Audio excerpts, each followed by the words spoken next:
What's up, guys? Welcome back to another Stay Hot Shot. I'm Mattthew Sponhour, and today we're going to be talking about Cam Newton and I think the misconception about how his career has gone up until this point. 1, 2, 3. Hello! Newton makes a handoff, sprints right. Still on his feet. Cam Newton, touchdown! Newton, good leaping for the end zone. Greg, he really was Superman on that play. He's taking a deep shot down the field. He's got Bird down there. What a catch! Sliding left, and he's going to air it out deep downfield. It's a record setter. The general conception about Cam Newton is that he was talented but super inconsistent. But I would say, as a Panthers fan who watched him his entire career, it was the Panthers teams who were inconsistent, not just Cam Newton. There were definitely a lot of ups and downs through his time with Carolina. I'm not going to deny it. But there was also a lot of times where they gave him a roster that I don't think any quarterback was going to succeed with. After Steve Smith was let go, he had his number one wide receivers be guys like Kelvin Benjamin, Ted Ginn, and Devin Funchess. Offensively, they never had a very creative game plan. Typically, he didn't have a very good offensive line, particularly after Jordan Gross ended up retiring. So there were large portions of his time with Carolina where he didn't have offensive line, wide receivers, or good play calling. And in spite of that, the Panthers were still a competitive team, and that's because of Cam Newton, not in spite of him.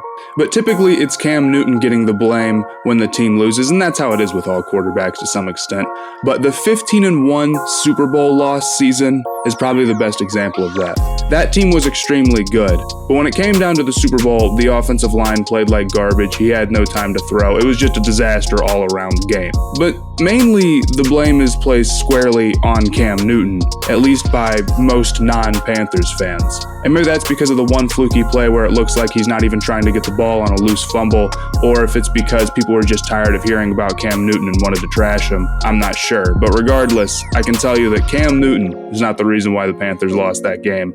The offensive line is the reason why the Panthers lost that game. But the most frustrating part about that play is that it created the narrative that he isn't a tough player, when I don't think I've seen anybody else take more hits that sent them to the sideline just to come back out and finish the game. As far as specific complaints go, inaccuracy has been a problem somewhat for Cam Newton, but it's definitely over-exaggerated, particularly earlier in his career. Like in 2018, for example, he got off to a great start before his shoulder started bothering him halfway through the season, and even then he finished top 10 in completion percentage. His 2020 season with the Patriots also wasn't amazing, I can't deny it, but I think there's multiple reasons why that was the case. Not only did he have maybe the worst weapons in the NFL, but he also was with a new team and he had to deal with COVID halfway through the season, and apparently that affected him. And I'll agree that he didn't have a good season last year, but I don't think that's what's going to happen this season with another year at the Patriots organization. And hopefully COVID stopped bothering him. He has much, much better weapons and an offense that looks like it's built around him a little bit more.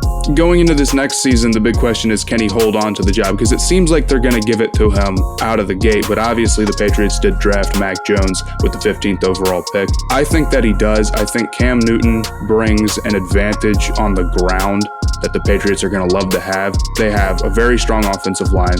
They have two very strong tight ends. They're going to run a bunch of two tight end sets. They're going to run a ton. And then when Cam Newton's always a threat to take the ball himself, it's a big deal. It's a big thing that the defense has to worry about. So if Cam Newton's passing can look like it did before he got COVID last season, I think the Patriots offense is going to be in really good shape, and I think he'll hold on to the job for the full year while Mac Jones sits behind him and learns.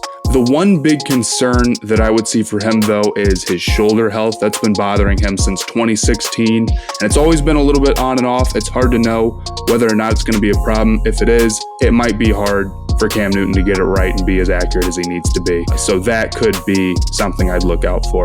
Thank you guys for watching another Stay Hot Shot. I've been Mattthew Sponhour. Make sure to like, comment, subscribe, and I'll catch you guys next time.